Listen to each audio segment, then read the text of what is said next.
John Tavares is a Toronto Maple Leaf.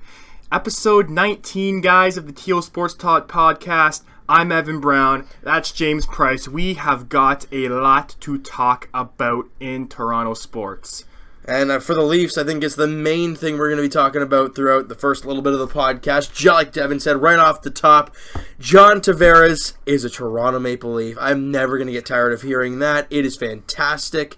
We're going to be breaking that whole thing down, and it's very exciting.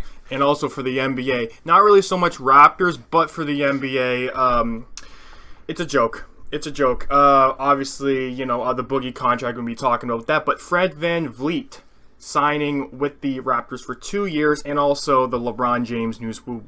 We will be breaking that down for you as well. And lastly, for the Blue Jays, we know their roller coaster ride of a season continues. The good news, they're over halfway done the year. That's the positive. The negative, there's still a ton more games to go. We'll break down what the good things that are going on, the bad things. We'll talk about that in a little bit. But right out of the gate, we know what we're talking about. John Tavares is a Toronto Maple Leaf. Now, this is funny because I thought for sure, maybe not 100%, 85% sure he was going to re-sign on Long Island, because hockey players don't usually do this. Hockey players are very, very loyal to their original team. And John Tavares has been with the team for 9 seasons, and obviously he's going to be in the blue and white.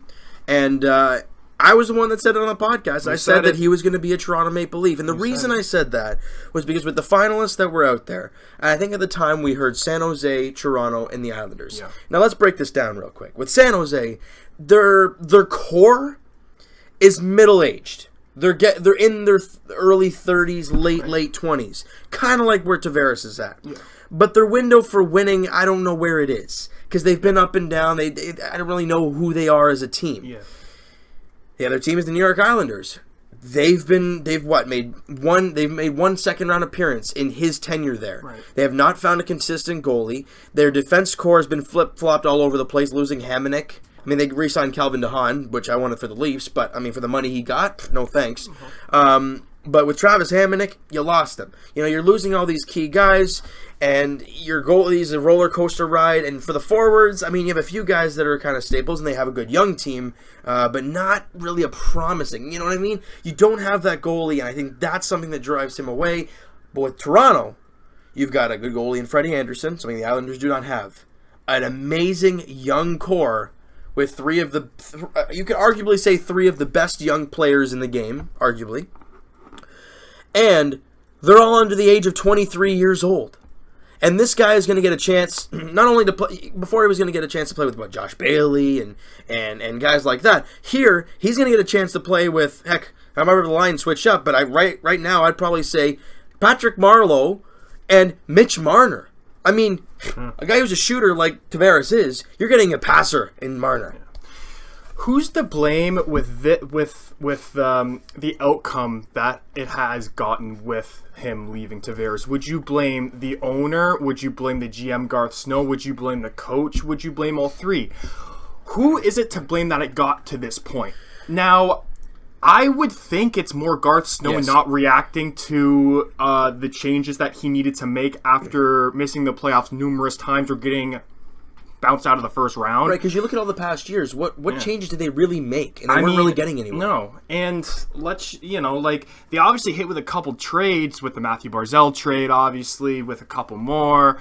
But John Tavares, goal scoring wasn't an issue for the Islanders. It was keeping the puck out of the net. And that goaltending issue has always been their problem, and it will continue to do so. I think they lost to Lack. I don't know where he ended up. Well, they did sign, Leonard, to a $1.5 million deal, which was actually a pretty good deal because Robin Leonard... For the money? Yes. Robin Leonard has proven that he can put up a .920-ish or even above that save percentage as a bargain. That's pretty good. That's an upgrade from Halak, so that's a win for the Islanders. Now, they obviously have a Matthew Barzal who is going to be their first-line center, but do you really want to put a 22-year-old in that? Yes, he had a great rookie year. Yes, he's 80-plus points, but can he do it again on the first line against the top pairs in the league? I'm not sure. And you don't have a guy like Tavares there to kind of back you up, you know what I mean? If Barzal's having a tough time... Who's your second-line center now? You don't have that.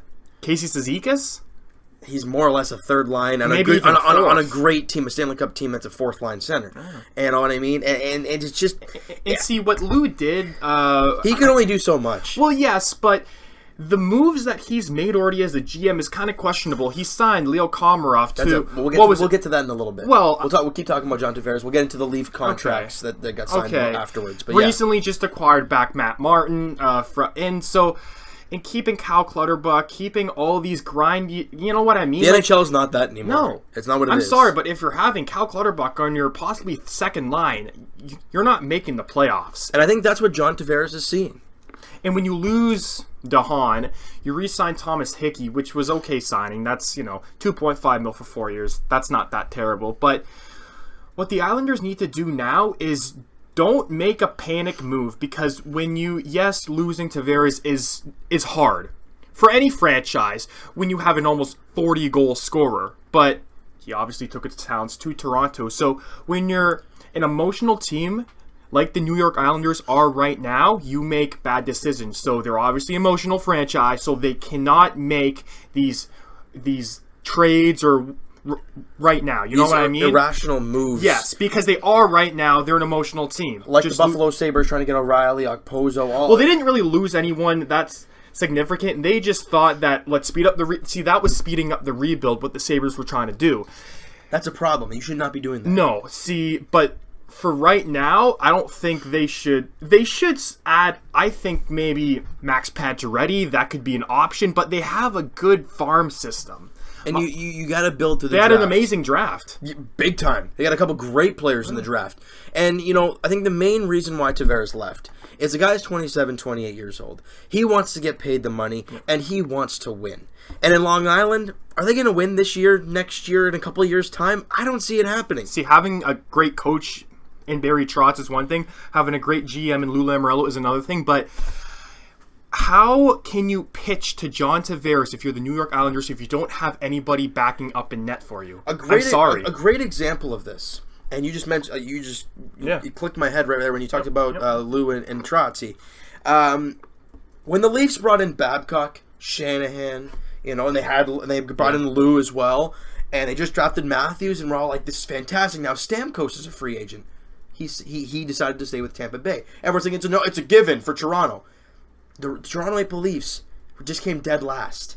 And the thing is about Stamkos trying to get paid big money for long term. I understand it's hometown, it's Toronto. I get it. They hadn't done anything yet. Yes, and the thing is about the Stamkos pitch was that the Leafs were trying to say, "Oh, we will become this. We will become a playoff team. We will become a winner." But he wants to win now.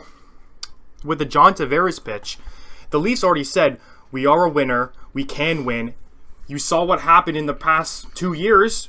We both made the playoffs. We came fourth in the whole Eastern Conference. We set a franchise record for points in a season. He looks at that, and he looks at the New York Islanders, and he's like, because it came down to the Islanders and the Leafs. The Sharks were out of the question. The Sharks offered him upwards of $13 million. So he took the hometown discount, $11 million, and I mean, it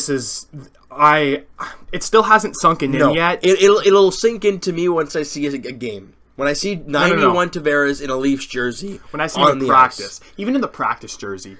Yeah, I don't know. It just really hasn't sunk in yet, and I don't think it will for a little while. Just because John Tavares, whenever you think of him, you think of the New York Islanders and the face of the franchise and the captain and all that.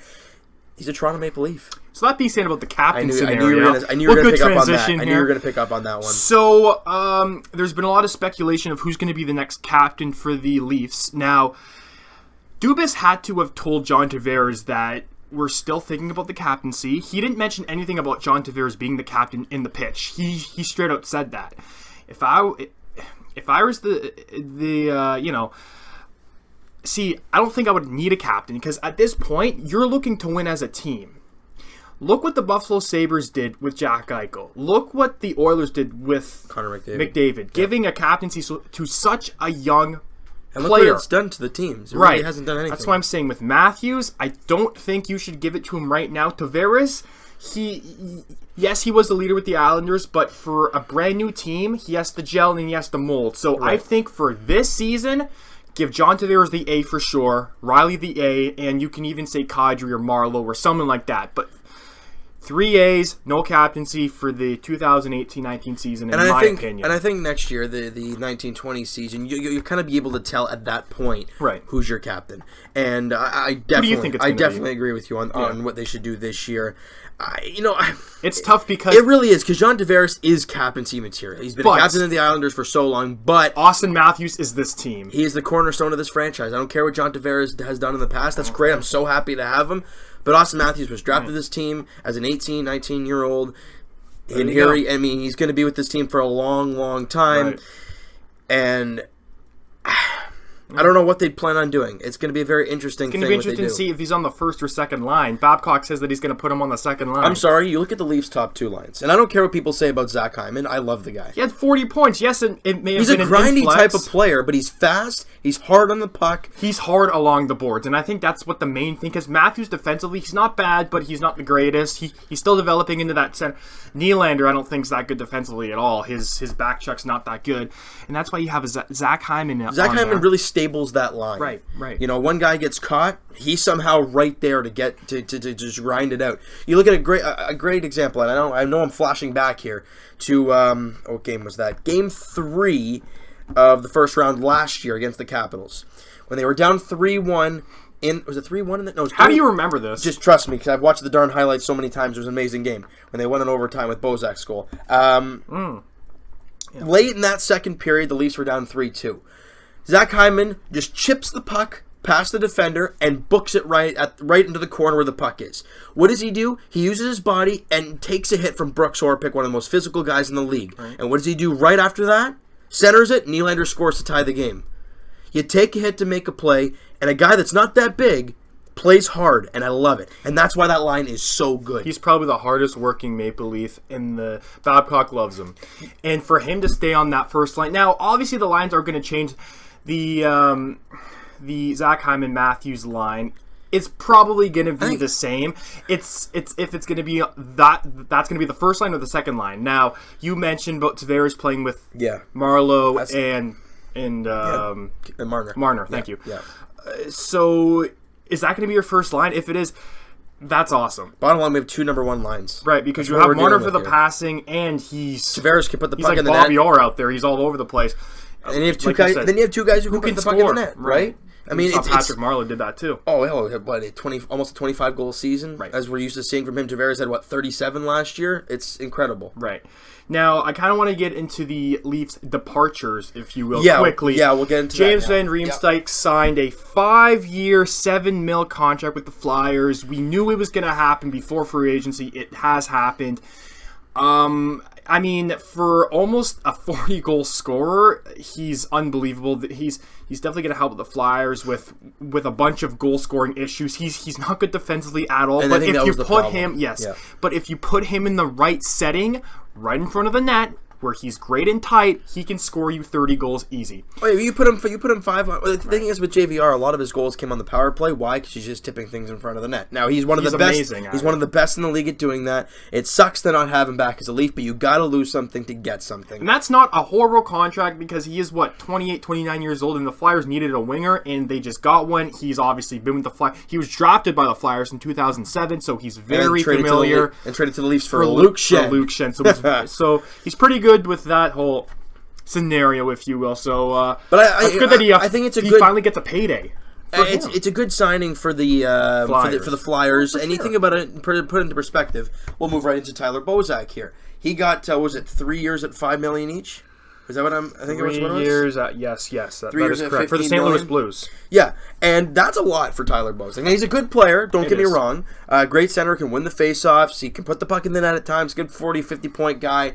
That's a lot of money. $5 million. That's a lot. But for him, he's not. I don't think at his age he's comfortable playing on the second line, and he doesn't have to in St. Louis. St. Louis has recently acquired O'Reilly. They have Braden Shen. That's your first 2 centers. Tyler Bozak, if he's put in the right scenario, and the coach is like, Tyler, you're going to play on the third line, and give him a specific assignment at his age, and he will succeed. And I think Tyler Bozak is a great third line center who can score you maybe even 50 points, 45 to 50 points. That's what we've seen from Tyler Bozak over the years. And you got Leaf fans, put it into perspective. JVR got 7, Bozak got 5. Combined for $12 million, the Leafs signed Tavares for $11. Right. Now obviously it's one player versus two, right? But it is John Tavares, and I don't think JVR has ever made an All-Star game. I don't think JVR has ever won anything. But John Tavares, multiple All-Star games. He's probably won something in his tenure career. And the thing about John Tavares, he's a very good defensive center too. He's not only.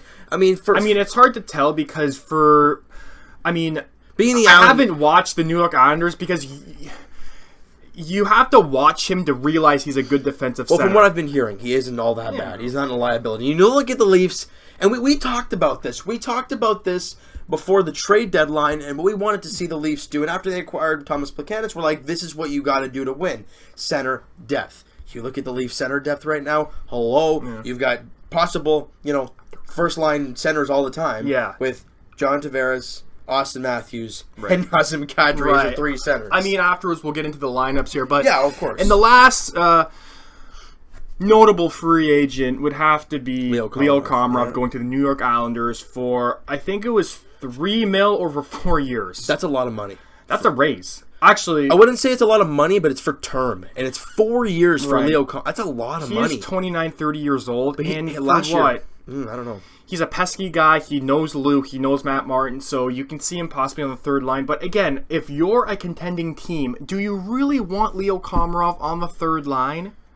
He's okay. You'd want him on the fourth, and for him making $3 million on the fourth line, arguably, no, I don't. I think that the Islanders should have spent. They have Leo Komarov type players on the Islanders already. Yeah. They have a Cal Clutterbuck. They have Casey Cizikas. They have those gritty guys. So I think that money should have been spent somewhere else. Yeah. To be completely honest with you. Could not agree more. So you look at the Leafs, and they lost 3 guys. Does it suck? Of Four course. guys, Roman Polak, we got to shout him out there. He signed he got a raise, $1.8 million from Dallas. Hey, you know what? For 1 year. Good for him. Well, really. Dallas Stars fans are going to realize why he's a liability. He's slow. Yeah. Really slow. But he's a physical guy, and he's great in the locker room, and maybe that's what Dallas needs, right? Oh, big time. So, yeah. And something I want to touch on here, and I mentioned it to you before the podcast, but what Kyle Dubas said, I think it was actually today, wasn't it? It was earlier today, or it was yesterday. I'm not sure. It was July 5th. Right. That's today. He said it today, then. July 5th. Was it? Kyle, I don't know where he was when he said, I don't know if it was a press conference or wherever it was. A podcast. Oh, yeah, right. It was so they were talking to Kyle Dubas, and they asked him. 31 Thoughts podcast. Right. They were asking him, okay, so now John Tavares signed. That's a lot of money locked up in him. Would you be able to sign Matthews, Nylander, and Marner? And I think that's a question a lot of Leaf fans wanted answered. And straight up, we will make it happen. And that's it. And that's all he said. And then Friedman was like, oh, okay, well, there you go. You heard it from here. They can do it, guys. I don't know why people are still saying trade Nylander. Yes, we need a defenseman. Yes, we have defensive issues on this team. Obviously, you do not trade William Nylander to the Eastern Conference at least. If you are going to get a defenseman back, trade him to the West. I don't want them to trade William Nylander at all. And if there's any defenseman that I've heard that have been rumbles around is a Jared Spurgeon on the Wild, but even that, if you're getting a William Nylander, you want something else as well. I would want... honestly, I do not want to move any of those guys. No, I wouldn't either. For me personally, I'm looking towards this team as a unit as they are right now. There's a lot of good young guys coming up, and I know that factor is like, well, they're young. You want the experienced veterans, and I get that. But you look at the way this team is built. They've got O'Reilly, Ron Hainsey, who can on a good team, he's a second, third line pairing. Third line pairing. Okay, well, whatever. We saw him with the Leafs in the first pairing, and he did great. So he could easily do it on the second. But he looked tired. But yeah, at the end of the year, right? You got Nikita Zaitsev, who was injured last year. He wasn't all that great. He's bound to have a bounce back. But he had a good playoffs. I think he did, and the end of the year was okay. Well, half playoffs. We saw that debacle on that 2-on run. Remember the slap? Yeah, let's not talk about that. But he's a guy that can do it. Bounce back. Because we've seen it. You got a Jake Gardner, who I know a lot of Leaf fans chirp him, and I do that as well. He scored 50 points. He's an offensive guy. He's just got to relax a little bit when it comes to the 80-20 chances. I could make this play, but I'm probably not. He's got to cut down on those high-risk plays because a lot of the times he gets burned. We've seen it, and it just happens way too much. Will it change? I don't know. And also, he's in a contract year. This is his last season. Now, that being said with that, there was I want to say a proposal trade to the Winnipeg Jets for Tyler Myers. No. Hold on. Now, obviously, the Winnipeg Jets have an issue with the right-handed defensemen. They have too many. They have Trouba on the right side, Byfuglien, and Myers. They were saying that Myers for Gardner, straight up. Yes, Tyler Myers is a slower defenseman, but he is 6'8", right-handed shot. He does get injured a lot. Jake Gardner is not injury-prone. He's just defensive woes, like we've mentioned. Right. So you wouldn't want to see that happen? No, I really wouldn't. We've talked about this team being slow, and I understand he's a great player, but... I mean, Zaitsev isn't the fastest guy. Ron Haynes is obviously getting up there in age, so you want us to have a speedier Jared Spurgeon type defenseman? That's what the NHL is nowadays. Yeah. He was good, though. Right. No, I get that. I mean, you have the speed in Riley. Riley and Myers, top pairing. Hello. And then you have Dermott and Zaitsev, and then Carrick and Hainsey. Or maybe move Hainsey up and then put Zaitsev on the third pairing. I don't know. I just wouldn't. You would want. Okay. The way Jake Gardner has been for this team, he's been. He can hold the line. Exactly. Yeah. I don't know. I don't know. And that's why I'm very shaky about moving the guy. He is going to the West. If that were to happen, would you be comfortable with Spurgeon for Gardner more than Myers? See, I would want Myers more than Spurgeon. What I know about Spurgeon is he's a very sound defender. He's a very, very sound defender. So is Myers. Yeah, but I think the speed factor. Spurgeon's probably much faster than Myers. He's much smaller though, and I think this defense core needs size. That's what the NHL is nowadays. You look at all these. You look at all these great teams. How did Washington win the Cup? Well, they have some big guys. Do they really? Their defense core is no bigger than 6'3", 6'4", and their biggest guy is John Carlson. Is he a defensive guy who plays physical? No, he's not. See, I'm not saying that he's slow, but Tyler Myers? Yeah. 6'8" is large, but you have Chara, who is the same height, or well, probably bigger, who can still move it. Yes, he is slow, but he's almost 40. The only reason Chara's any good is because it's really long stick, and he's got a hard shot still. Other than that, people just blow around him. We've seen it in the playoffs. You saw it in the regular season. So you're saying that if Myers and Riley were paired together, and if Riley starts pinching, Myers is back, and then what happens if you have a one-on-one even?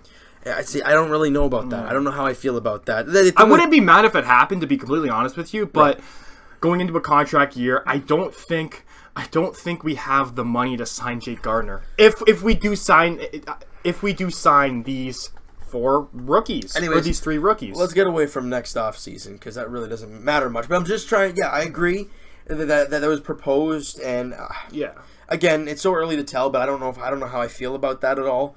Because I feel like Riley and Gardner are best friends. You trade away his buddy. How does Riley play out? It's the small thing. It's a business, right? But it is your best friend, right? So it is I don't know how that would work. How about Justin Falk? Again, great player. He can move. He can move. Yeah. So that would be an option. But the problem would be you're trading to the Eastern Conference at that point. So he's not in our division though, but it is still Eastern Conference. Right. And Carolina is an up and coming team we could meet in the playoffs. So back to what I was trying to get at with the whole defense core being the way they are. You have Riley, you got Hainsey, who can he's serviceable defender. Yeah. You have Jake Gardner. Zaitsev we know is going to have I'm hoping he's going to have a bounce back season. Travis Dermott, heck, we know what we got from him last year. Hard nosed kid, great shot. Great hockey sense, just an unbelievable player. He's still young, 22. Right. So he's going to be on the Leafs this year. There's no question about that. And with Roman Polak gone, I think Connor Carrick gets a legit chance to make the team.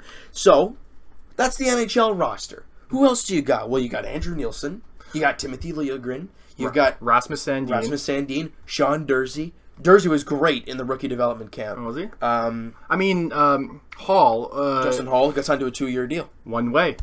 So that tells you right there. That Carrick could be maybe either on the way out or him and Carrick could be flipping back and forth one game in, one game out. Which I would think that would happen because Dubas loves Hall. So, yes, I know everybody wants to go after these blue chip defensemen. I get that. I really do because I want one too. But you're going to have to... But seeing all these great young players that we have coming up and all these great young defensemen coming up, they're going to learn. Guys, we've got to remember, we're 2 years removed from a bottom season. And we're not...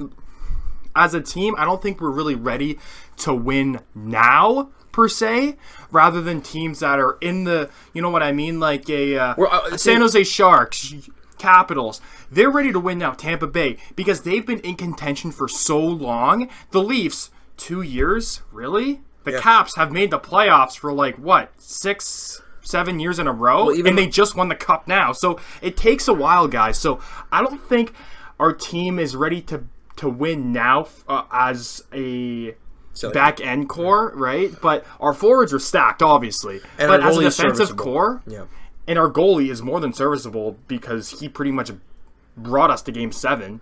Yeah. Because our defense core in those playoffs, man, that showed completely. And that's something you got to look at. Woes, I mean, right? I think that's something they still have to address. They obviously have to address defense, and everyone's angry because they didn't go after defense yet in the free agency, and I understand that.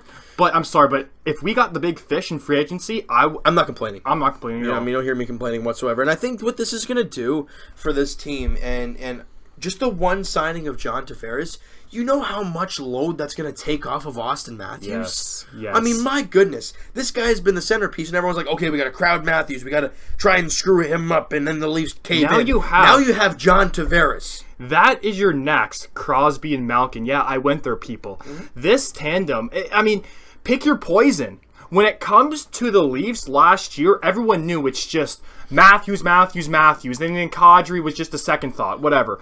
Kadri still put up 30 goals, but it was all just Matthews. Now, if you worry about Matthews, you have John Tavares as your second line center, right? And then you want to worry about those guys? Okay, well, Nylander and Marner are going to rip you apart. And then you have Kadri as your third line center who scored 30 goals last year. People keep forgetting. And something you want to talk about later, and I think it's a good time to talk about it now because we're talking about the lines. That third line, and I am jacked up because if it's what I picture, if it's what I imagine, it is Kadri down the middle with Kapanen and Andreas Johnsson. No. I mean, you would have to be nuts if Babcock is going to put Connor Brown on the fourth line. No way. For me, I'm going to say it's going to be Kadri, Connor Brown. I'm not sure. I would think Kapanen would be on the fourth line again because he was such good. Defensively, he is good. But Connor Brown, guys, scored 20 goals in his rookie season. Yes, he had a down year last year, but look who he was playing with. He was the defensive guy of the Bozak JVR line. Those two guys, not good defensively. So he was pretty much the guy saying, okay, you two do whatever. I'm going to stay back here and try to make sure everything's fine. You know what I mean? So he can only do so much, really. Exactly. So Connor Brown is not playing on the fourth line. Connor Brown's playing on the third line with Kadri. In the second spot, I mean, I would have to give it to Johnsson. Over Kapanen. I think you would anyways because Kapanen's the right shot and Johnsson's the left. And Connor Brown will play the right. I mean, that consideration is just whatever. I shot one way is a shot another way. We get it, but I think that Johnsson has proved more in less games than Kapanen, and I think that's the main issue.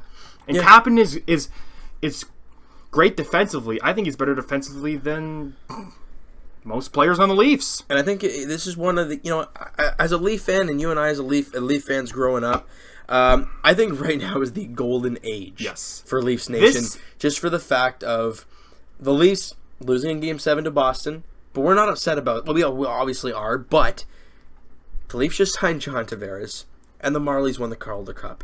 I mean, can it get any better, really? Obviously, both teams winning the Cups, but I mean... Yeah. You look at the way this Leaf team is built, they're getting young, they're getting better, and they're growing, and it's just amazing. I'm saying it right here. We are the Chicago Blackhawks. It feels like it. Hold on. Okay, so they drafted Taves in 2006. They drafted Kane in 2007. And they won the Cup in 2010. I'm going to say we're the Chicago Blackhawks of 2009.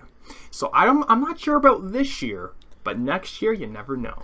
We never even know about this year, really. If this team is great by the deadline, they could go trade for a stud defenseman, then boom, holy smokes, here we go. We could trade for a defenseman an hour from now. Yeah. But, I mean, the way the way hockey works, and this is why I love it so much, you never know what's going to happen. The Leafs could bum out and miss the playoffs, which it won't happen. I'm just saying it could. Well, that's with really any sport. But you look at it, we'll get to basketball in a second. Well, that's what I mean there. I think it's more with the whole, all the star players are spread out around the league. That's more the issue. That's what I mean, right? Any team can take, you look at any team can tank, and any team, who knows, maybe, the Montreal Canadiens could be on a 20-game win streak. We'll get to the great news they got today. We'll get to that in a second. But what something I wanted to mention, I totally forgot it now.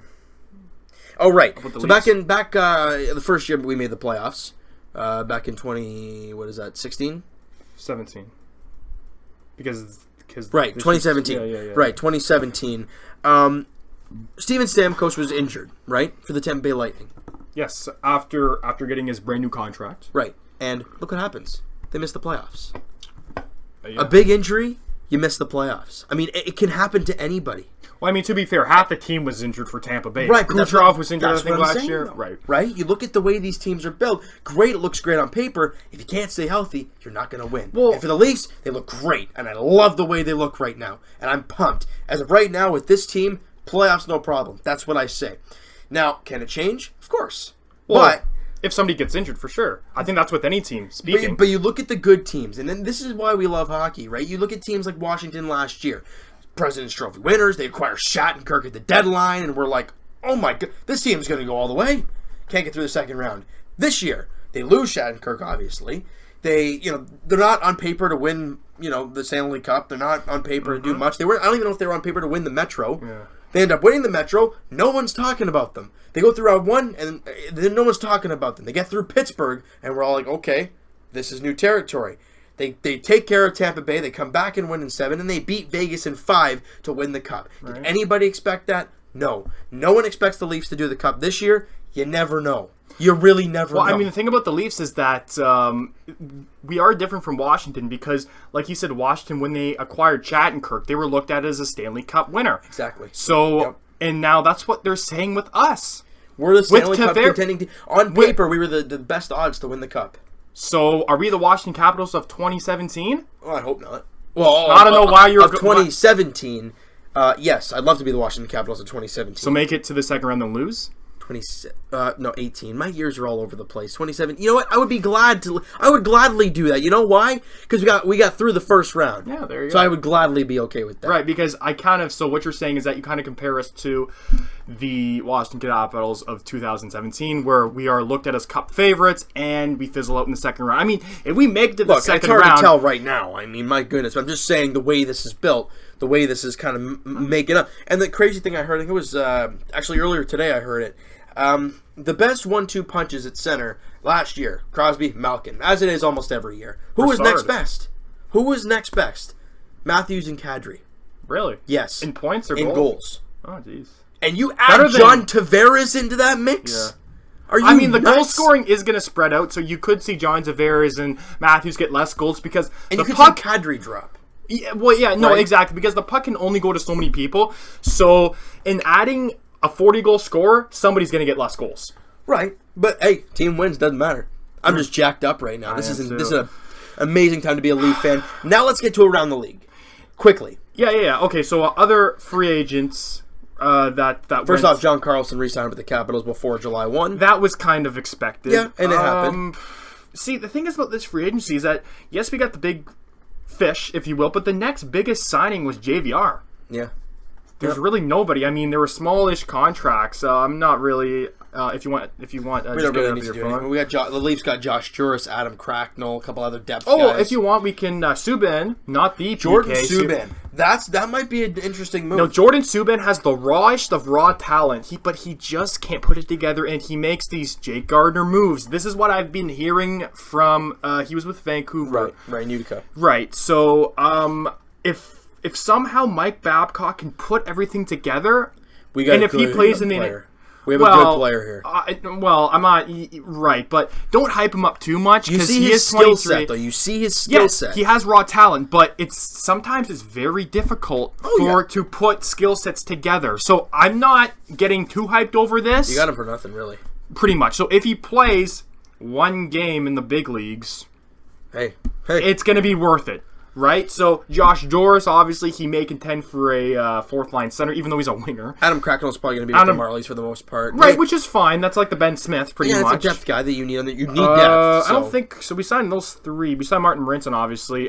We signed Justin Hall.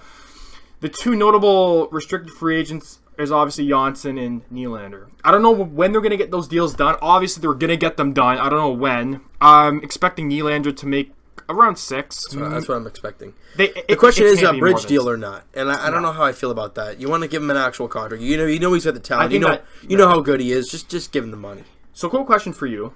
With John Tavares being on the Leafs, their point totals are obviously going to go up. Matthews, Nylander, Marner. Would you want to sign Matthews and Marner right now, or do you want to wait until next year where they have to be signed? I think then their point totals get, and that equals more money. I think no matter what, Austin Matthews is going to get a ginormous deal. I think he's going to make more than Tavares. I think he's going to make 12, maybe even 13 though. Right. I think points-wise or not this year, I think he's going to make that. Because they see the potential. So I'm not too worried about Matthews right now. I think it's more or less Marner and Nylander. Yeah. I think Marner's contract is up next season. I think he's close to 7 or 8. Right. So I think if you're looking to lock those two guys up, I think you do so. And obviously it's going to be a cap crunch. If Zaitsev doesn't perform this season, you could attach a draft pick to get him out of here. That's how you be a good team, though. You've got to be up near the cap. Other than Vegas, because you never... Look what Pittsburgh and Chicago have done in LA for the longest years. They had to get rid of these guys. Look at Chicago Blackhawks in 2010. They had to get rid of Bufflin, Andrew Ladd, a bunch of these players because they didn't have the cap room to sign them. They were great players, but they just couldn't keep them. Right. So you might see that with some players. I mean, it's great that we got Morgan Rielly and Nazem Kadri for what they are. Morgan Rielly for $5 million, Nazem Kadri for 4.5. He's making Zaitsev money.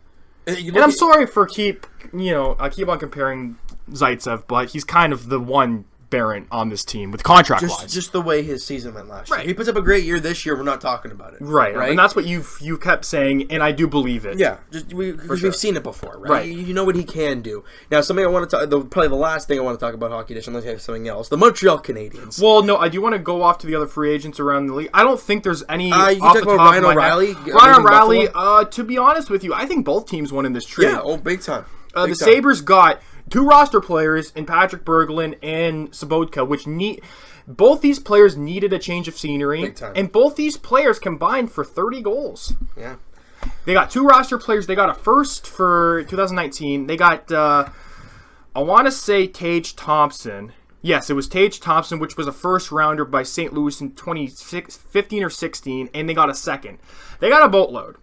And especially, I think a big reason for getting as much as they did, that Ryan O'Reilly contract is massive. Now, see, it's not massive because what if Ryan O'Reilly was on the open market today? I think 7.5 Ryan O'Reilly is a bargain. I think it's the term. It's a long time. I mean, for a guy who's... He has 6 more years and he's 28. That's not that bad. No, I know, but for a team that's trying to contend, I mean, he's a number 1 center, you know. Well, quote unquote. Right. So you're paying a lot of money for a lot of term. He had 2 penalty minutes. He won the Lady Byng, or did he? No, I think he was a finalist for the Byng. Honestly, he played on a terrible team, and he almost got 30 goals this season. It's a great move for both teams. Yeah, you couldn't agree more. This is one of the first moves in a long time that Buffalo has made a smart move. I've not been able to say that in quite a while. They had a great offseason. They just acquired, well, not just acquired, but they Sherry. Connor Sheary, they acquired. I can't believe from they got Pittsburgh for a 4th. Well, obviously that was a cap dump, and the Pittsburgh Penguins signed Jack Johnson to 4 years. No, wait, was it 4 or 5? I'm not sure. Whatever. One of the two. I think it was for $3 million. I mean, Jack Johnson's not good defensively at all, and basically, I don't know what they're doing, but who knows? They got Justin Schultz from Edmonton for nothing, and look what happened. You never know. And a change of scenery. Jack Johnson. A change of scenery does wonders for players. Yeah. And I think do you want to get to anything else? Is that it for signings and trades? I think that's about it. I think that's I think. Oh well, Montreal, and then we'll go to I think Tampa Bay and Carlson. Maybe we'll do that first.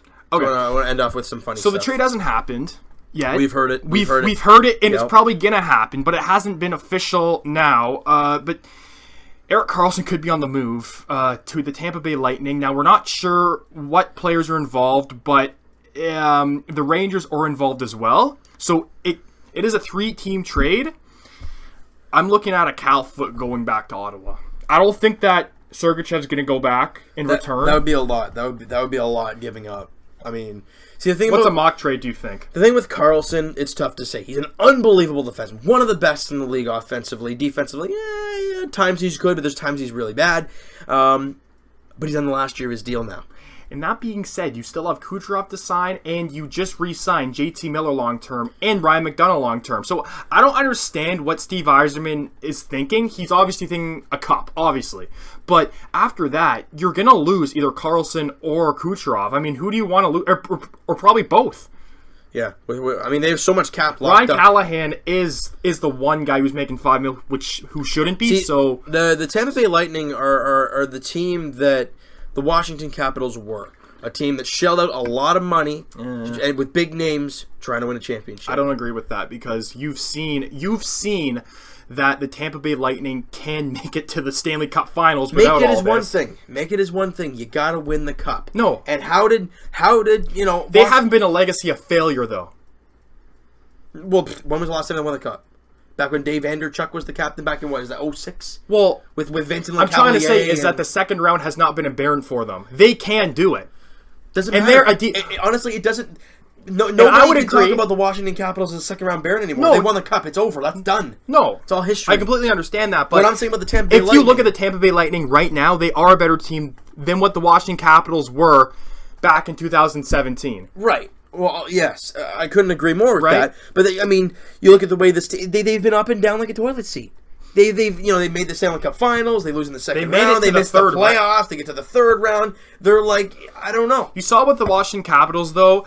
It was that second round. Yes, they won the cup. I understand that, but it was just that second round. They haven't got past in more than 6-7 years. So that's the one thing. Tampa Bay's shown that yes, they haven't won a cup since 2006, but they could make it to the Stanley Cup Finals. They could make it to the third round without Karlsson. So with Karlsson, I thought with Ryan McDonough, JT Miller coming in, I thought this team was a Stanley Cup bound team. Yeah. I mean, it took them to Game 7 against Washington. Doesn't matter, right? No, doesn't matter. I know. I want Karlsson out of the Atlantic Division. Yeah, I really do. I don't want him to go to Tampa. If anything, go to the Rangers. I'm not sure why the Rangers would take him anyways. Well, no, they wouldn't take him. It would be to Tampa, and I really don't want that. No. I really do not want that. So the last thing I want to talk about is Montreal Canadian fans getting the greatest news of all. Shea Weber out 5 to 6 months. So we're probably going to see him in December. Next time in a uniform. I mean, he's getting older now, so maybe those injuries will take a little bit longer. Every day, this PK Subban for Shea Weber deal looks worse and worse for Montreal. Well, from day one, I said it wasn't a good thing. Everyone said it. At the time the trade happened, yes, PK Subban was, quote-unquote, a worse player than Shea Weber. But right now, a year after it happened, switch. PK Subban's a better player than Shea Weber.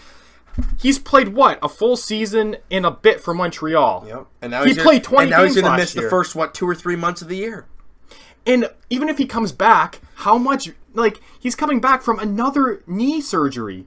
Is he really going to be that much of a star defenseman? And they have him for 8 more years at a crazy cap. And I'm sorry, no one's going to take that. No one in their right mind is going to take that. Montreal would have to attach Jasmir Kotkaniemi and 2 firsts to get Shea Weber out of here when he's like 36, 37, and he's done. Yeah.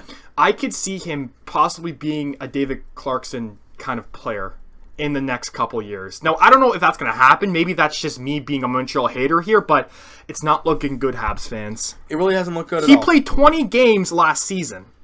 20. And he's going to miss the first 3 months of this year. And coming back from a knee surgery, we saw and I'm not comparing Roman Polak to Shea Weber, but we've seen Roman Polak come back from a knee injury. And he wasn't any good this year. He was slow. Real slow. Right, but I'm not comparing those two players. But Shea Weber isn't the fastest guy before the knee surgery. After it? You really think he's going to come back to form? Nope, I don't think so. I think we're going to wrap that hockey segment up there. 42 minutes, but we told you guys it's going to be a long one, so...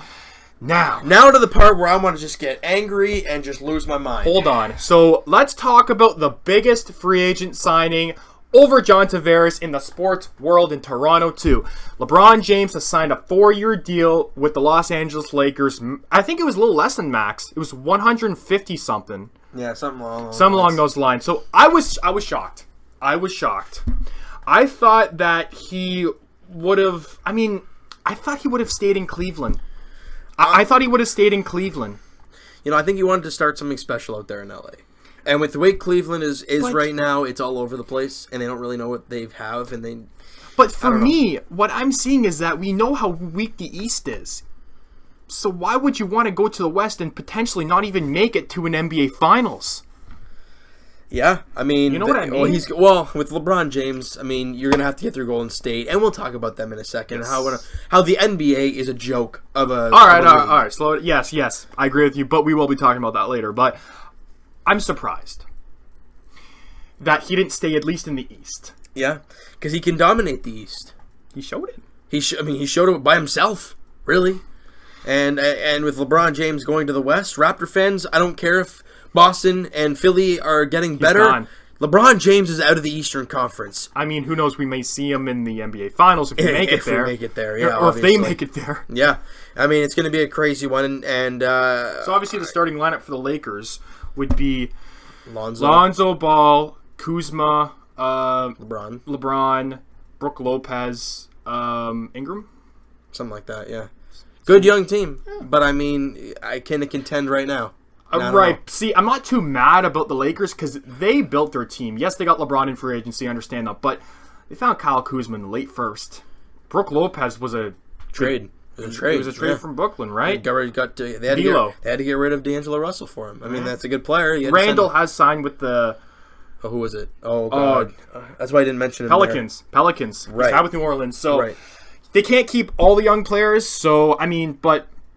Great move for LA, and they could potentially make it to the NBA. I'm not going to say NBA Finals, Western Conference Finals. They could possibly get it to the Conference Finals, you'll wonder why. Probably not the NBA Finals, because the NBA is a damn joke. It is a mockery of a league. I'm sorry. DeMarcus Cousins signed a 1-year, $5.3 million contract. And if you don't know, who's he going to? Well, you know, the Houston Rockets were that close to beating Golden State, so maybe he could go there. I mean, he could possibly go to LA, because that'll be a great thing, bringing in LeBron and, you know, and Boogie. That'd be a great cornerstone for that team right away. Nope, he signs a 1-year, $5.3 million with whom? The Golden State Warriors. Why not? Give them a 4-headed monster. So it's a joke. Right, okay. You okay? Well, I mean, my goodness. I mean, last year we had a little bit, Houston could possibly take them. There's no way. It could happen. We know who the winner of the NBA championship's going to be next year already. Or at least make it to the finals, 100%. Yeah, and LeBron's not going to be facing them. No. So you pretty much know who's going to win. It's a joke. I mean, it's ridiculous. James Price, you said it perfectly. Because for me, now this is probably the most cowardly move, even more than Durant, I've ever seen. Boogie could have had a max deal from any team that had cap room.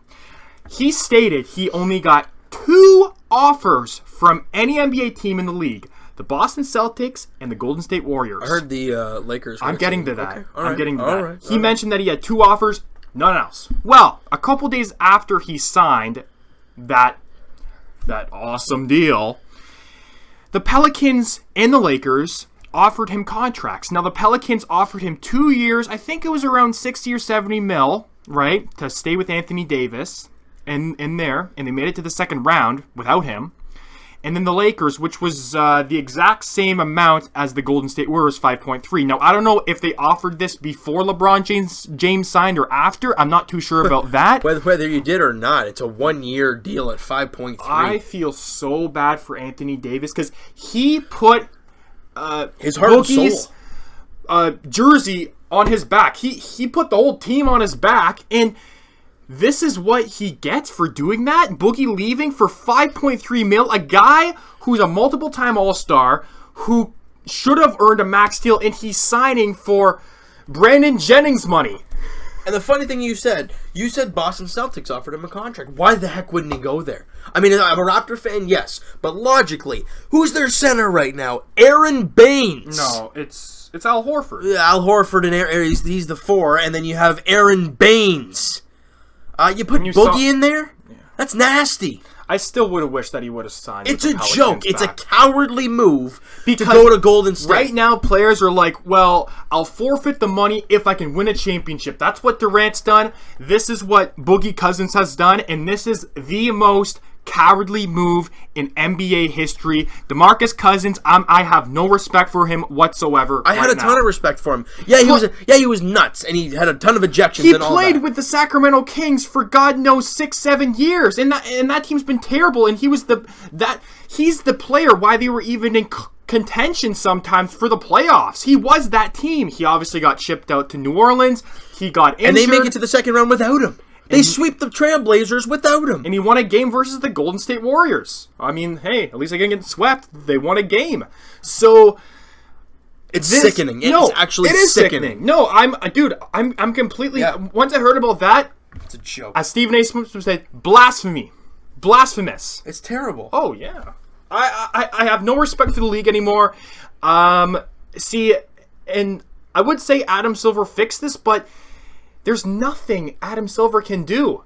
He signed pen and paper. Yes, I'm going to the Golden State Warriors, and I'm going to be making $5.3 million.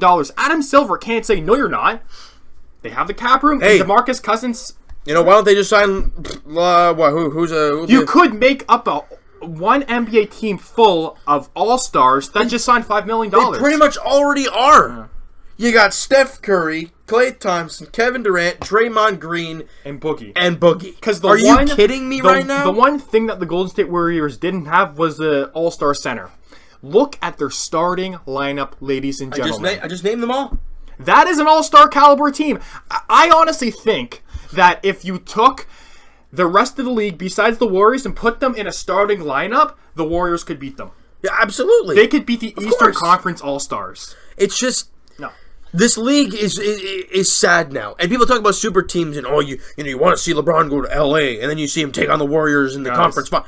It's a joke now. It's over. That's it. Before the season even gets going, look, I know Boston's a great up and coming team. I know Philly is a great up and coming team. The great players on the Lakers with LeBron James, Houston. I don't care.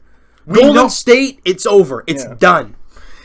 Guys, if I'm a hardcore NBA fan, I'm gonna be watching baseball more. I'm going to be watching tennis more. I'm going to be watching the World Cup, hockey more. Football, 100%. Because right now, it's not competitive anymore. What's going to happen when the Golden State Warriors win their 5th championship in 6 years? He's going to be holding up the Larry O'Brien trophy. Yeah, I did it. Good for you. I knew we had a great bunch of guys in the locker room. You know, we really came together and we won as a team. No, you didn't. You won up a bunch of all-stars. I wonder what the Golden State... Because if I was a longtime Warriors fan and this happened, I would kind of be... Really? Did we really need him? Yes, there's some fans that are like, yeah, we need one. But to be honest with you, I think a majority of the fans are like, oh, the league already hates us enough. Like... And we've already won 2 in a row. Like, let's have some... You won 4! Let's have... Well, 2 in a row. But let's have some competition here. Because there's really nothing. Houston's a great-looking team. They're not going to even get close to them. Regular season, the Lakers aren't going to get close to... I mean, yes, LeBron James is on the Lakers, but besides him, they have no other playoff experience or... You know what I mean? LeBron James lost. He got swept by the Golden State Warriors last year, and then they add Boogie. And honestly, he probably subtracts going to LA because that team is so young. It's just I mean, you could argue that the players surrounding LeBron on LA are better than the players surrounding him on Cleveland. I do kind of agree with that, but.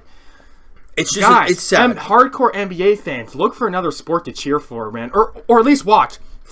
During the NBA season, hockey and football. I'm just saying those are the two that you really should watch. I mean, because you know what's going to happen before the season even starts, and I think that is going to be terrible for money. No one's going to watch the games. If no one watches the games on TV, there's going to be hardly any money. And I'm sorry though, that is cowardly. It's embarrassing. Yep. And as a Raptor fan, I mean, as much as we want a championship, is it going to happen? No. Not when... Not when you got stuff any like other that team. going on. I mean, even Boston and Philly. Boston goes through those terrible years after trading Garnett and all those guys away. They had some terrible seasons. Yes, they have a great young core now because the Nets are... Not Boston. Philadelphia. Dude, I remember Philadelphia went on a 25... I was getting to both teams. So Boston had, like you said, but Philly... They were atrocious. 5-game losing streak like 3-4 years ago, and now look at them up and coming. They drafted well, a few key free agent signings. They didn't buy their team, they built it. Same thing as the Boston Celtics. And like as much as these two teams that we just mentioned love their team, they think they're a great solid team, and any other year they should win a championship, but they can't. Because there's a stupid team in the West. And those two cities deserve it. Those two cities deserve an NBA championship because they built it the right way and they went through hard times, especially the 76ers. They were horrendous for so many years. After Andre Iguodala left, Drew Holiday, right? So, and right now, no team can win in 4 to 5 years. And you just mentioned Drew Holiday. They traded that pick. They traded Holiday to get that pick, and you know who that pick turned into be? Nerlens Noel. Where is he? Bouncing around like a toilet. He's bouncing all over the place right now. Yeah, I remember that back in the day. That was a 1-for-1 swap back in the day for the pick. That was Pelicans and 76ers. Right. Drew Holiday was sent to the Pelicans for the 3rd overall pick, I think it was, or the 2nd. Right, and they ended up being Nerlens Noel, and look where he is now. Nowhere to be found. Look at Williams. Lou Williams, Marvin Williams. The Rookie of the Year, the Sixers drafted in 2013. Oh, Michael Carter Williams. Thank you. Yes. Unbelievable season. They drafted him. They thought that this guy was going to be part of the process. Never came about. Traded him away. Shipped him off. And then they drafted Embiid, and he doesn't play for 2 years. Look how terrible it's been. But now they have no chance. No. You know, at their best, they have no. It's terrible. Yeah. It's terrible. And as a Raptor fan, what do we got to look forward to? Barely. I mean, yes, LeBron's gone, but in the end, we do want to get an NBA championship. But heck, no team in the Eastern Conference is going to beat the team in the West. No. Sorry. I love our Raptors, but it's not going to happen. I'm sorry, though. If Boston or Philly cannot beat this team, heck, even the Pacers, for that matter, or even the Wizards, there's no way that we can. Nope. So, I don't know. I mean, it's obviously... Horrific. It's horrific. Yo, 100%. Now, we were just talking about the Raptors, and, I guess one thing we got to talk about when it comes to them, Fred VanVleet re-signed to the Raptors 2 years at $18 million, $9 million a season. That is more like it. That is the type of contract Norman Powell should have gotten. And he didn't. He got a 4-year deal, and I don't know how much it was for. Too much. Right. Too much. So, great contract. I love it. Obviously. Yep. Now, moving forward, like we've been saying with this team, nothing's happened yet, and I don't think anything will happen yet. Masai is too afraid to make a move. I'm sorry. But with this going on in the NBA, why make a move? You're just going to destroy your team even more, honestly. It's a joke. Right now, for the Raptors, why would you even try to contend? Because you're not going to win a championship. No. So I think for what the NBA is going through right now, tear it down, wait. But they're not going. 4, 5. No, they're not going to now. Okay, but this is my take proposal. I'm saying, tear it down. 4 or 5 more years. Golden State's fizzled out, and then Boston and Philly are just getting, or if not done, getting good, and then you can compete with them. But for right now, there's no point of contending because. I mean, this is all speculation, but even Masai has to realize that the Golden State Warriors are going to win another NBA championship. There's no way that he probably says that they won't, but come on. Everybody knows that they are. So why would you try to contend if you know you're not going to win? It's let alone the East, let alone making the play. Well, let alone what, coming 4th or 5th? I don't know. Getting bounced out of the first round. The NBA is just really frustrated me lately. Yeah, it really is. It's sad. I mean, you know what? Good for Paul George re-signing with the Oklahoma City Thunder. I thought he would have went to LA. I thought so too. And I thought that he should have went to LA. But he didn't. So good for him. If you can't beat him, join him, and that's what Boogie Cousins does. Yeah, exactly that. So watch his team get beaten in 5 games. When he didn't play, he's like, oh, let's go play for them. Yeah, right. It's sad. I mean, it is sad, but I think that it was a mistake of him staying with OKC. Wait, who are you talking about now? George. Okay. Paul George. Oh, okay. I thought you were talking about Boogie Cousins. No. Okay. Yeah, because we all know what Westbrook is like. Very ball hoggish, very heated. And Melo is looking like he's done. And there was a trade that we heard, a proposal for the Raptors regarding Melo. Will it happen? I don't know. I don't even know if it was even a proposed trade, if it was a mock trade or what. What was it? Because I didn't even hear about this. It was Carmelo Anthony to the Raptors for Serge Ibaka and CJ Miles. Okay, honestly, I'd take that. I would too. I don't know what that does because he opted out of his deal. He's a free agent now, isn't he? Melo? Well, if he was a free agent, he probably would have been signed by now, right? It's Carmelo Anthony. No matter if or wait, did he take the qualifying contract? I don't know, but I know that his time. Nonetheless, if that is a possible trade, would you do that? I would. Oh, 100%. You get rid of that contract of, and then you get another massive contract that Masai's going to sign. So I don't know. It's just really frustrating, and there's not really not much else to talk about basketball this show. I need to you yell. Are getting fed up. I thought this whole segment would go on for longer, but we've pretty much said what we can say. Raptors haven't done anything. The NBA is a complete joke with Boogie Cousins signing a $5.3 million contract with the Golden State Warriors. Is there really anything else to talk about? No. Make a move, Masai. Tear it down, because you're not winning anything in the next 3-4 years, let alone getting out of the East. I don't really know what else to say. I think I've just said it best. I think that's it. I think we're done. That's it. Raptors, we're done. Basketball, we're done talking about you. Blue Jays. Until next week. Yeah, until next week, which I don't know what we're going to yell about then. No. Let's see if somebody else crazy gets signed there or some stupid thing. But to the Blue Jays, I mean, they've been in this weird stretch of splitting series and losing a series. I mean, they haven't been awful. Want to talk about Ryan Baraki? We'll talk about him in a little bit. Yeah, I want to get to him in a little bit here. Good news, Marcus Stroman came off the DL 3 starts ago. He had 2 good starts, one not so good start. Well, in his last start, I think it was yesterday actually. He had 4 walks. He had to really give up a 5 spot in the 1 inning. That was the problem. But overall, if you get rid of that 1 inning... What series was this? Oh, Houston. No, this last series. God, that's what started with the Houston Astros? Well, yeah, we'll get to that in a little bit about how we lost the series to the Astros, but I mean, what else did you expect? It was a 4-game or 3-game? 3-gamer. But what we saw was Ryan Baraki get his first start, and against a team that has never seen him before. So you could throw that out there as an excuse. But this is the best team in the league. Well, right, not right now, but the World Series champions. Right, defending World Series champions, and Ryan Baraki did a fantastic job. Now, a lot of the times he did flirt with danger, but what we did learn about him very quickly is he does not crack under pressure. Like 3 or 4 times in back-to-back innings, he had runners at first and second with less than 2 out, and he found ways to get out of them. Now, one time... It's a small sample size. Right, and then in his second start, he was terrific. Went 7 innings, gave him only 2 runs. He was great. He was fantastic. And his third start, it must be coming up fairly soon. Oh, no, because he just pitched before Stroman. So it's going to be a few starts away. No, he didn't. Anyways, he's coming up fairly soon. It's a 3-player rotation? Or 4? 5-man rotation. Oh, 5. Okay. But I think, because we saw Estrada, but he left. And I think Gavilio pitches game 1 tomorrow. Sam! Oh, wow, I just checked here, and the Miami Marlins Washington Nationals are beating the Miami Marlins 14-12 in the 9th inning right now. That is crazy. Game 1 goes tomorrow, Sam Gavilio, then Happ. And then Baraki is the final game on Sunday afternoon against the Yankees. So going to Happ, Yankees. The New York Yankees are the front runners to land J.A. Happ. They have one of the best farm systems. Who would you want? Or were you scouting? Not want, but someone that would be as equal value to J.A. Happ. I want an outfielder. An outfielder or a pitcher, in my eyes.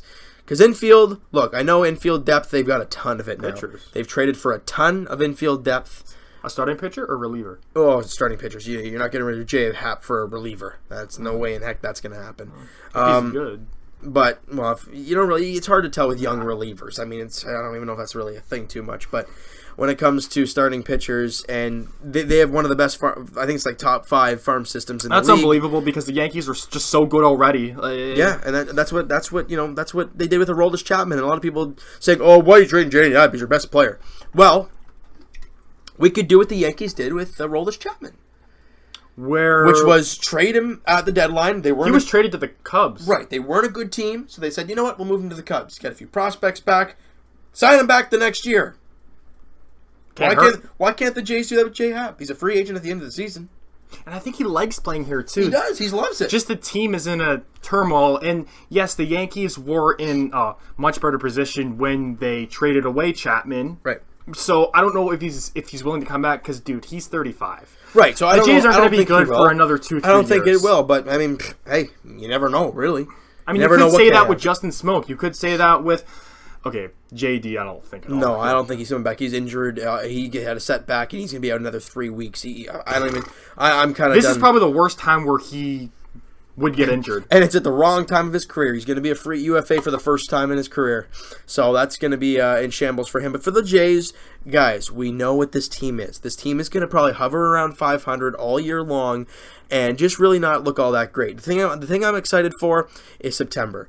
When the call-ups come up, you get to see some more young guys. Will you see Vladdy and Bo? I don't know. Vladdy had a little bit of a setback. It's not too bad. Well, it wasn't a setback. He's just taking longer to heal. Yeah. Bo Bichette's been struggling lately at the plate. We're still flip-flopping a little bit. But you are seeing some guys. You're now seeing the looks of Ryan Brucky. I love the looks of him. You could see Vladdy G, possibly. I don't know. I think it all depends on how quick he gets healthy and how he doesn't double A and if he gets a call to triple and all that stuff. Something I want to talk about, though, is with this team, moving forward, there are some guys on this roster that you could even keep around for the future. Guys like Randall Grichuk, who has been very good lately. Aledmus Diaz, a great backup shortstop. Teoscar Hernandez is a really good piece. I don't know. I think as much as people rip apart Atkins and Shapiro, and I hate it. Because they got thrown in a turmoil situation of, you're screwed in a couple of years. Good luck by Alex Anthopoulos. Yeah, Jays fans were oblivious to it how'd you get Troy Tulowitzki? You traded 2 of your top 5 prospects. David Price How'd you get rid of David Price? You traded your 3rd overall prospect. David Price, but I know what you traded 3 of your top 5 prospects for those 2 guys. Yeah. And it was great. You lost David Price at the end of the year, and Troy Tulowitzki can't stay healthy, and he's older. So was the Shapiro-Atkins era was Edwin Encarnacion? Was that letting him go? Okay, so that was their debacle. So that is their fault. Well, I don't know about that. I mean, they'd offered Edwin a big deal, and he's like, nah, I'm going to see if I can get $150 million. He did it. And the Jays are like, okay, well, you do you. We can't wait around. We can't sit back and just, wait for you to come back to us. Because what if he doesn't, and you wait too long, and you can't find a guy to replace him? Well, we didn't even. They went out there, and they said, we got Kendrys Morales. Oh. That was our change. That was the guy, the takeover. They got him for less money. They did that. And Edwin's sitting there like, whoa, I didn't expect them to move on so fast. Yeah. Well, buddy, you got a great offer, and the offer the Jays gave him is more than he got in Cleveland. It's just he'd expected to be more worth it on the market. Well, I mean, are the Cleveland Indians any? Yes, they are better than us, but they're still a little bit. They're a playoff team. They're in the play. Their window was closed. They're in a garbage division, so I mean, no swearing, Mister, on this podcast. Yeah, well, I mean, sometimes you got to let it go once in a while. I mean, with the Jays, look, guys, we can't blame Shapiro and Atkins. They got thrown in an awful situation. Okay, so how long would you want them to take getting out of this turmoil? Because they've been GM for, 2 years now? So would you give them another 3? Because I think it's hard to say with a rebuild. It's so hard to say. Well, with a rebuild, you have to get prospects and draft picks. And picks are nothing to be found in baseball, it's something for, so mainly prospects. And if they're not getting that, they're not doing their job. But they are. They drafted Bo Bichette. No. They drafted Kevin Biggio. No. Not drafting. I'm saying getting prospects. Okay. Well, they traded... All right, let me go back to last year then. They traded god-awful Francisco Liriano, and they got Teoscar Hernandez. No. These coming 3 years. I'm saying, if we give them 3 years, and then after that, they're like, okay, what have you done, kind of thing. That's what I'm saying. With the rebuild that we should be going on, I want to see them trading these roster players on the Jays for more prospects. Well, that's what they're going to be doing. That's why they're going to be moving J. Happ. That's why they're going to be moving some other guys who Only time will tell if they really would move J. Happ. Well, they already traded Steve Pearce. They got Santiago Espinal, again, a guy who's probably never going to see the face of this franchise, but Steve Pearce only played 25 games this year. Only time will tell if our GMs, plural, can successfully rebuild this team. It's hard to say with baseball. You look how bad the Houston Astros were for so many years. Now look at them. They got prospects. I mean, it's not rocket science. If you're not a good team, you rebuild, you trade away, and That's what they did last year. They did that. Last year was their first year of kind of a trade deadline. What can we do? And they traded Liriano, and they got flipping Teoscar Hernandez in return. Freaking gold mine. But I think that they have to drop a big move, if you will. It's hard to say when it comes to guys that are pending free agents. Hovering right now. J. Happ, I don't know what you're going to get back for him. I'm not sure. Something. Well, they are. They're going to be moving him. I can't see why you keep him around. I can't see why. Okay. Smoke is obviously another name. Donaldson, but I mean, no one's going to want him at this point. No one. He can't stay healthy. He hasn't been good this year. I think you get something for him. Come on. Like, well, if he's not healthy, going into the trade deadline, what contending team is going to want to give up prospects for him? Yeah, but at this point of his career, and he's not coming back to Toronto, why wouldn't you get something for him? But who do you trade him for? A contending team? He can't stay healthy. Well, once he does get healthy, he'll be an impact player. Will he? Yes. He's had some terrible injury issues this year. And he's getting older. Besides injuries. If you talked about in the hockey one about Shea Weber having this surgery and coming back, and he's not going to be the same probably. But we don't know if, and that's way different. Shea Weber is out 5 to 6 months. Donaldson's been up with 3 different injuries this year. Okay, but once he does get healthy, will he? I thought he was getting close to the lately. I think if you set back 3 weeks. I think if you put Josh Donaldson, if you trade him even while he's injured, he gets healthy, and you put him on a contending team, and you say you're going to be our third baseman or backup third baseman, whatever. If you put him on a contending team, he will perform 100%. And if you don't think that, I don't agree with you. I just don't think they're going to get much of anything. They'll probably get a bag of balls for him. But that's better than nothing.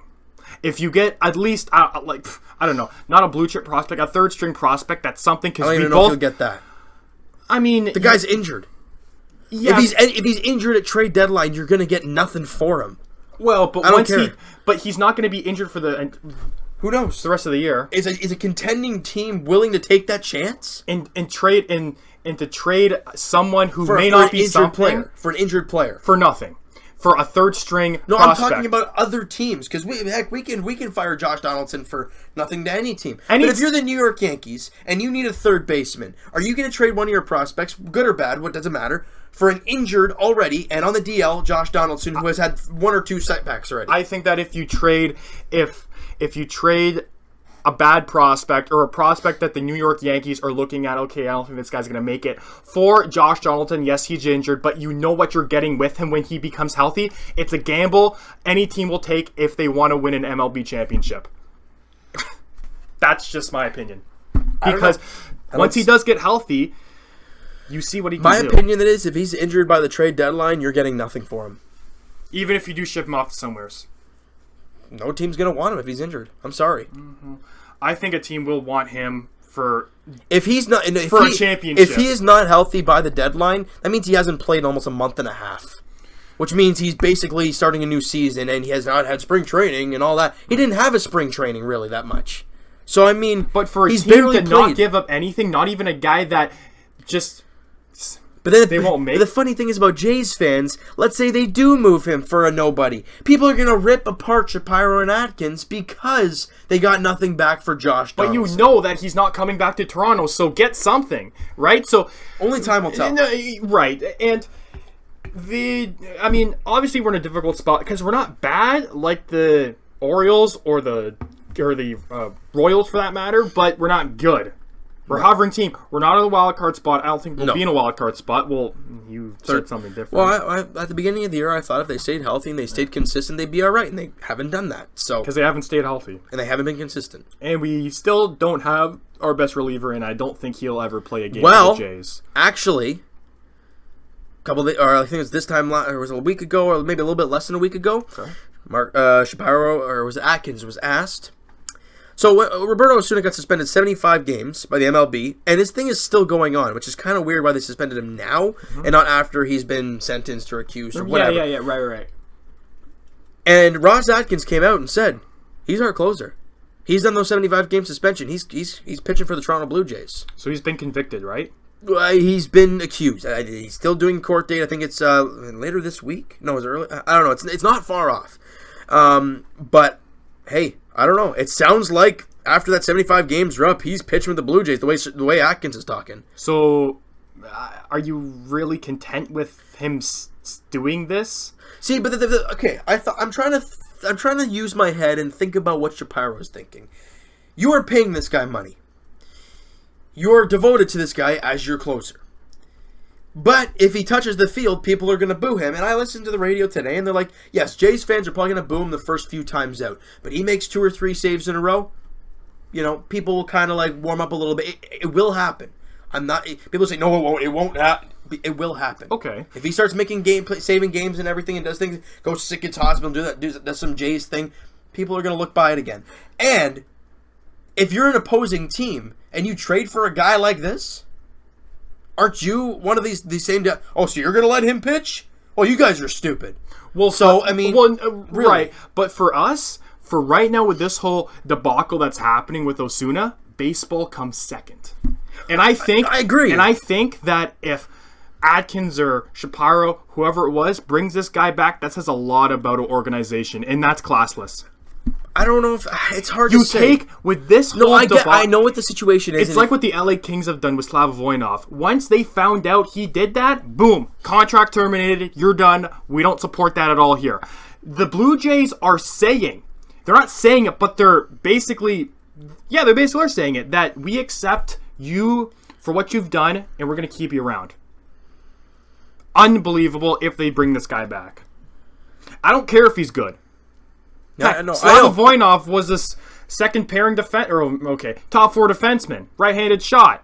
Boom, you're out of here. Yeah, no, I agree.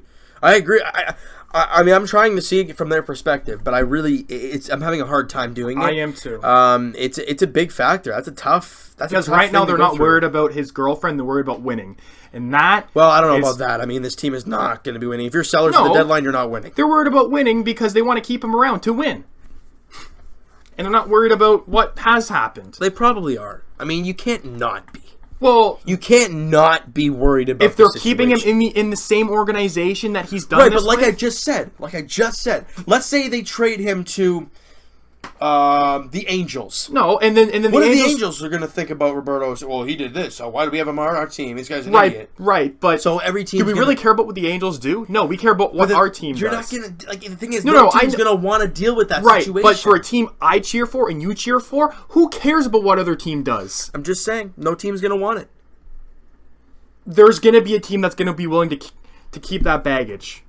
100%. And is that team the Toronto Blue Jays? Sounds like it is, and I don't agree with that whatsoever. I'm sorry, but for right now, they're basically saying that this is tolerable for a player. Getting a 75-game suspension from the MLB it's basically not a punishment from the Blue Jays. But you look at the previous suspensions in the MLB. This has happened all the time.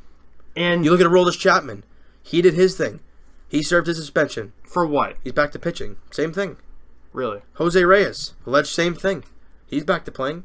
It happens all the time. Right. As terrible as it sounds. No, it happens all the time, and players they serve their suspension and then they come back.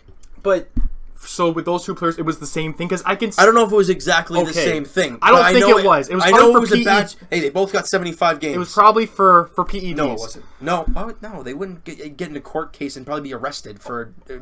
Yes, they were both arrested. Okay, so now you're telling me right? This. Well, it wasn't. I don't know if it was for domestic violence. I don't know if it was that. No, but they both got arrested and they both got 75 games. Right. Maybe it was for drug issues, which is a whole different thing. But you're pretty much ruining somebody's life. Okay, no. I'm just saying they both. Look, I don't care. Not that I don't care what the situation was, but each player did something horrible. But each player is getting a 75-game suspension, the exact same suspension. Both of those other players, Reyes and Chapman, are both playing now. Right, but you're comparing something to. I don't think it was the same issue. Now, you don't know because it would have been mentioned about these two players that have done it in the past. It was probably drug-related issues or something, or who knows. I just know that when a player does this, it's not ruining himself. It's ruining another person's life, and that's again. Okay, so Aroldis Chapman became the first player to be penalized under Major League's new baseball, new joint domestic sexual violence thing. This is with the Yankees or the Reds? The Yankees. Yep. For what? I'm just trying to see here. But it was under joint domestic violence, sexual assault, and child abuse policy. So it's in that range somewhere, and he only got 30 games. You know, see what I'm saying? It happens. Maybe that was the why they traded him to the Cubs. They signed him back. Yeah, I know. But for my team, I mean, yes, he is an all-star closer. He's a great reliever. We understand that. Jose Reyes got arrested on domestic abuse. So I'm telling you, it's the same thing. It happens, right? But that's with other teams, and I don't really care what other teams do. I think it's right that our team that we cheer for. I get it. I know what you're saying. But like I said earlier, after a few games, people will forget. Do people, you still talk about the Reyes and Chapman thing? Not really, because it's done and gone. Right. And, if Roberto Osuna comes back and he pitches a year with the Jays, people are going to kind of forget about what happened. Because they won't forget, but they'll kind of look, it'll be in the rearview mirror. I mean, because people do make mistakes, and he is a young guy, right? But, I mean, there's always second chances, I understand that. And I think that's something the Blue Jays are looking at, saying, look, kid, we're giving you the benefit of the doubt. We'll give you the benefit of the doubt. You're a young kid. Make sure you smarten up. Right. You're getting a second chance, and after this, you're gonzo. And that's probably it. I don't know. I've said my piece on it. You've said your piece. Not that I don't agree with the call from what? Atkins. Oh, okay. I mean, they made their statement. I still stand by it that he probably shouldn't pitch for the Blue Jays. And who knows? Maybe their statement can change after. If he gets 75 games, what if he actually gets arrested and put in jail for it? Because you don't know if these guys were convicted or were they? Chapman and who's that? Nelson Cruz? No. Well, actually, I think he was. He had something going on with him. It was PEDs for him. But Reyes, Chapman and Reyes. I mean, they both had. I don't know if they were both convicted. I'm not sure. I'm honestly not sure about that. Well, but that's about it. We had to end it off with something a little serious there. But you know what, guys? This is a long one. It's a long podcast. We hope you guys enjoyed it. This is episode 19 of the podcast. So why is it on Thursday today? Busy one once again. Really busy, eh? Yeah. But no, definitely are we going to be doing it on the Tuesday there? It should be. It should be next Tuesday afternoon, normal time. Really? Okay. All right. But we really appreciate all your guys' support each and every week. It's been a lot of fun, especially talking about John Tavares. It's a lot of fun when you talk about something positive about one of your teams. It's always fun. Guys, John Tavares is a Toronto Maple Leaf. God, I'm never gonna get sick and tired of hearing that. I love it. So I guess next week we'll be back with episode 20. Follow up my Twitter. Follow up James's Twitter. The Teal Sports Talk Twitter. All right. The main channel, the podcast channel, and follow us on iTunes as well. All right, and Evan, I'll talk to you guys tomorrow as the Jays open up a 3-game set against the Yankees. Here we go, Jays fans. Here we go again. Is it in New York? No, it's at home, thank goodness. Okay, but for us, Evan and I will talk to you guys. I'm almost guaranteed. Next Tuesday. This Tuesday coming up. Say it. I guarantee it. There you go.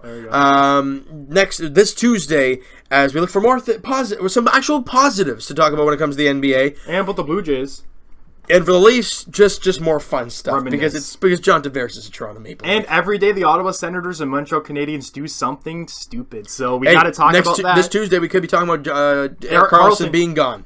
Traded to Tampa. Hopefully that doesn't happen. We're going to have to wait and see.